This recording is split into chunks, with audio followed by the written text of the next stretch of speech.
A violent outburst in a Milwaukee courtroom as a man fights with deputies following a life sentence. 21-year-old Nathan Potter was shot to death last summer in River West, and his 19-year-old killer has no chance of parole. 12 News' Nick Bohr is live at the courthouse with new information. Nick, deputies reacted quickly to that outburst.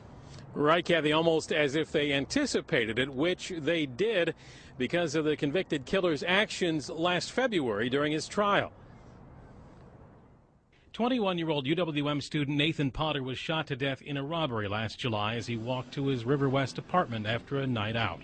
He wasn't carrying any money. Judge, there's nothing that can be said to bring back our Nathan.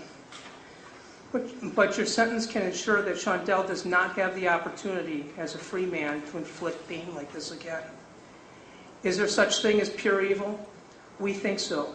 At his sentencing today, 19-year-old Shondell Jackson was facing a mandatory life term for pulling the trigger, but hoped for a chance at parole, a hope dashed by Judge Rebecca Dallett, who gave him life without parole, sparking the outburst.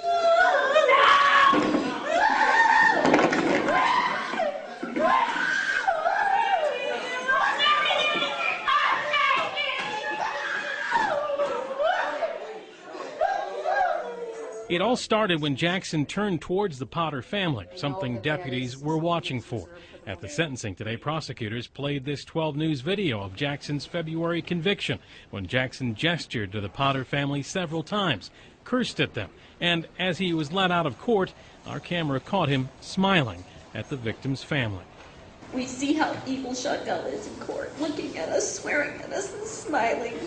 The judge said Jackson's past behavior in court influenced his getting the maximum sentence. Jackson's angry family members today shouted support to him as he was led away, and one screamed at Potter's family as she left the courtroom.